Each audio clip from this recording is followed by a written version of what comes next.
the show where we explore various aspects of life, personal growth, and human connections. I'm your host Priyanka Naik Desai, and today we are dwelling deep into the all too familiar territory, which is overthinking. Have you ever found yourself lost in the sea of what if thoughts? Something, for instance, you have an exam, you have prepared well for it, but even then you are worried thinking about what if I fail? Or think of another situation wherein you are going on a drive and you have this thought, what if I meet with an accident? Or if you have some minor disagreement with your friend, you are continuously thinking, what if I ruin our friendship? If so, then you are not alone. All of us have these thoughts at different points in our life. It is called overthinking. These thoughts are more like those never-ending loops that make us feel mentally exhausted and emotionally drained. They inculcate stress and anxiety in our mind. But the good part is that there are ways to break free from the cycle of thoughts. In today's video, we'll be talking about what exactly is overthinking, what are the problems associated with it, and the strategies to overcome it. So let's get started. Thinking is an integral part of our life. From the day we have opened our eyes on this universe, our brain is on its non-stop duty of thinking. Thinking is definitely good. It is a necessity. It keeps life going. But when this thinking becomes excessive, when it becomes uncontrollable, it turns into a sword which is known as overthinking. It is when you think way too much over an idea or a problem to an extent that you find yourself all confused, stressed out, and overwhelmed. The same problem, the same idea keeps revolving in your mind and you don't find a solution to it, but the thought itself makes you feel mentally exhausted. There are several ways that overthinking affects our everyday life. It does not allow you to live in a moment. It keeps you trapped in this cycle of worry and self-doubt. You are constantly troubled with the thought of what if this goes wrong or what if that happens with me. So in this process, you fail to live in present moment. It affects your decision-making ability in life. When you overanalyze every option you have, or when you think way too much about the consequences of each action, it gets harder for you to make a choice.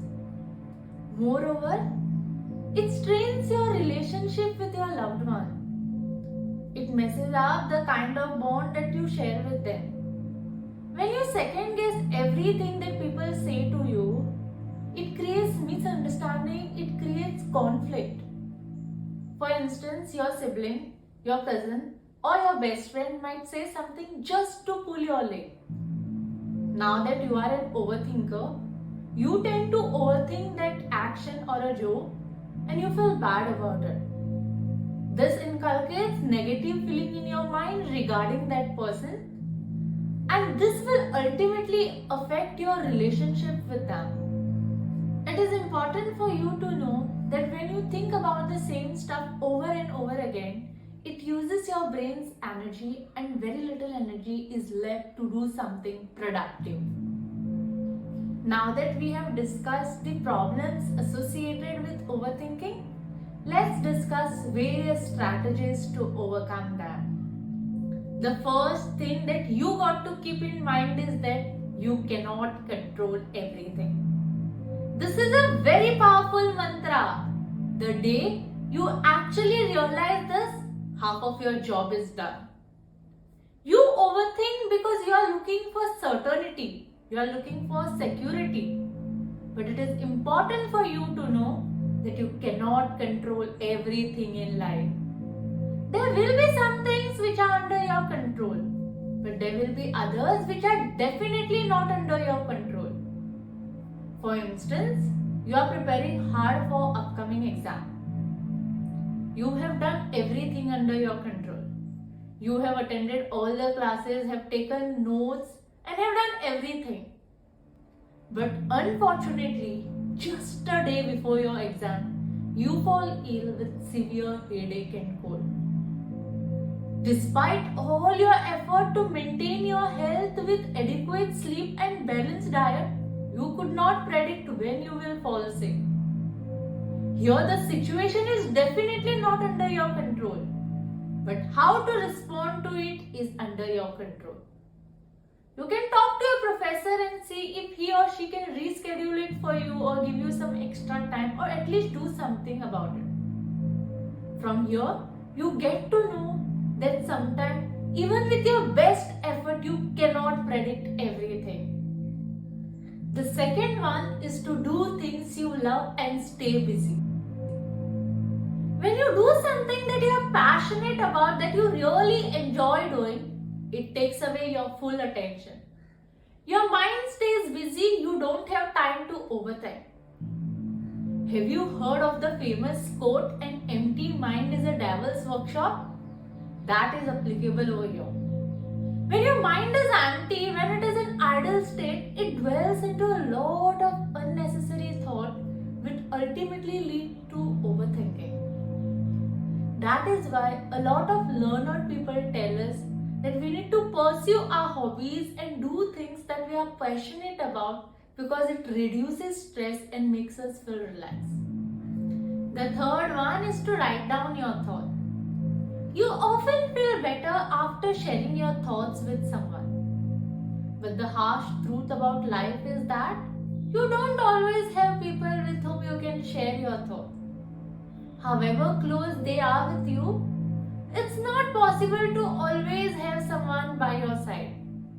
And even though you have, you don't always feel that comfortable or that easy to share each and every thought with someone. During such time, you need to write them down or type them out. This creates distance between you and your thoughts.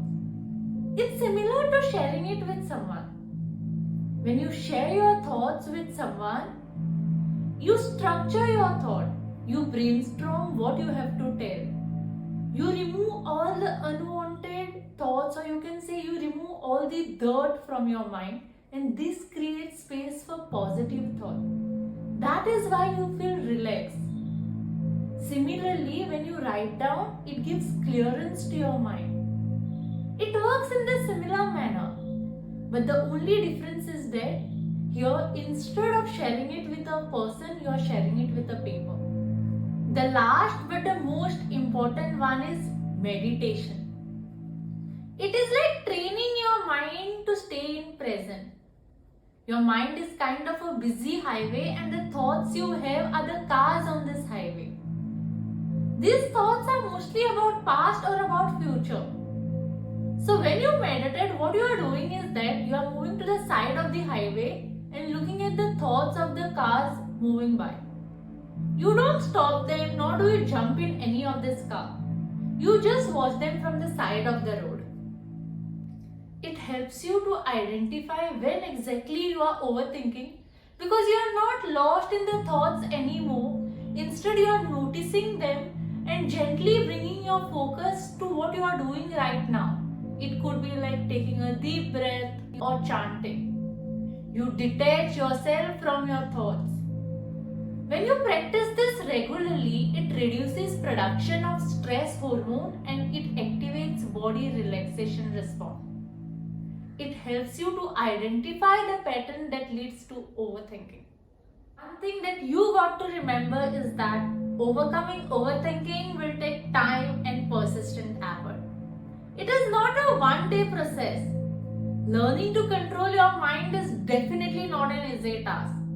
But these strategies will help you to do it in much easier way.